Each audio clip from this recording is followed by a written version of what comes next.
And today we have in our UATV studio the former special US representative for Ukraine, Mr. Kurt Volker. Greetings, Mr. Volker. Greetings. Nice to be with you. It is a pleasure to see you in our studio. And what I would like to discuss with you today is the new special US representative to Ukraine, Mr. Kellogg. What do you think Mhm. of this person and his maybe attitudes to politics? And what is the interest of the United States for Ukraine situation now? Right. Well, first off, I've met Keith Kellogg a couple of times. He's a very capable, very serious guy, retired general. One of the things I like about him and I like about military guys in general is that they understand the relationship between goals and strategy and resources. That you have to have a realistic plan as you put things together. And I think he gets that very much. As for the interest of the United States, I think President-elect Trump has been very clear that he wants there to be peace. And he understands that you achieve peace through strength. And he's repeated that phrase, peace through strength, many, many times. He attributes a lot of the challenges that we see in the world now, whether it's Russia's aggression against Ukraine or wars in the Middle East or rising threats from China. He attributes all of that to weakness from the West and weakness from the Biden administration in particular. That's his view.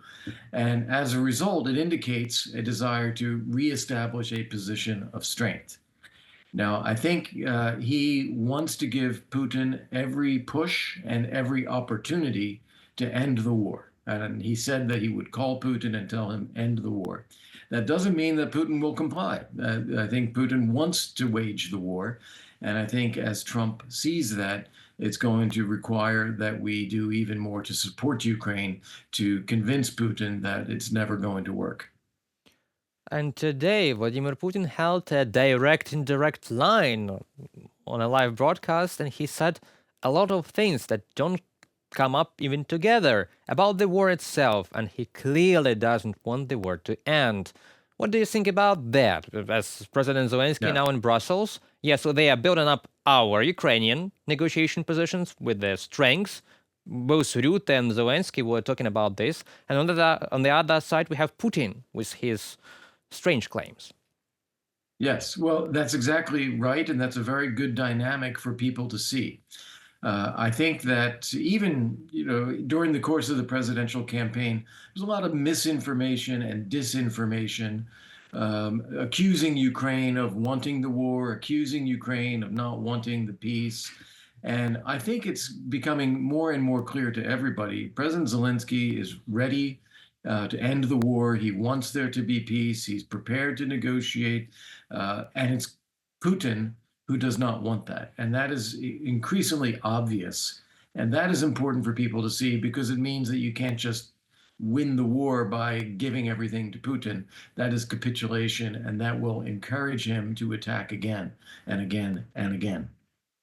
Yes, unfortunately, such an attitude leads to other wars in all places of the world. Even Korea can be under threat if that, God forbid, happens, if the capitulation of Ukraine happens. And what do you think about the possible deal that some people were discussing to use Ukrainian natural resources in response to strong security guarantees from the United States in particular? Yeah, I don't see it that way. I don't think we should be talking in terms of a deal of Ukraine giving up resources of some kind.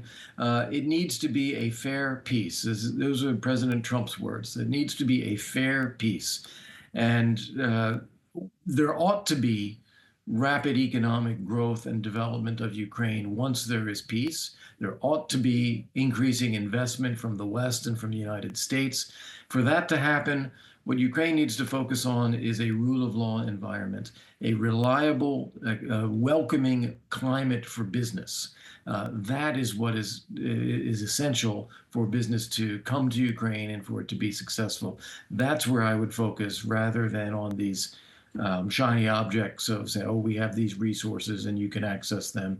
That'll happen naturally in a market economy if you have the right rules and laws in place. So you are seeing the economy and possible concessions like joint enterprises of Ukraine and Western capitalists, investors, US investors. working jointly in Ukraine under the rule of law, and that is a key to prosperous peace, maybe to economic growth of the country and building up a strong army of our own. Absolutely. Yeah. I wouldn't call that a concession. I would call that development. I think that Ukraine needs to decentralize, it needs to privatize, it needs to open up its economy in order to grow into a modern European economy. I was just in Poland last week, and Poland has done remarkably well. They now have GDP per capita of about $22,000 in Poland. When they regained their independence, the same time as Ukraine, more or less, it was about the same size economy as Ukraine. And now Poland is in a vastly different position because they made the right kind of decisions about the marketplace. And I think Ukraine has that opportunity now as it comes out of this war to do the same thing. You know, there's a long story between Ukraine and Poland relationships, all those differences in religion, in perspective of history, but let us hope that the economic cooperation will be the future of our relations with the United States and with such important partners as Poland, as Baltic states. Maybe you have some last remarks to make because we're short on time, something interesting you'd like to say? Sure. Well, Poland has been one of the greatest supporters of Ukraine over these past 3 years of war. They've taken in millions of refugees who've left Ukraine. They have become the critical logistics hub for providing military aid to Ukraine. They have the knowledge and the technical ability to assist Ukraine. So I think there are historical and attitudinal challenges on both sides. People have some pride on both sides, but I think the reality is that Poland is and will continue to be one of the critical supporters for Ukraine in Europe, in the European Union, and in NATO. Thank you very much, Mr. Walker. It was an honor to have you in our studio and to talk to you about the things that we discussed. Please have a nice evening and be sure to come back to our studio again. Have a nice evening. Thank you so much. It's been a pleasure.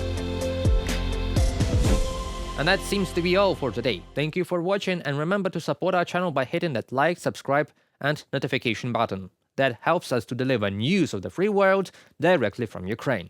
Have a nice evening and don't let propaganda win.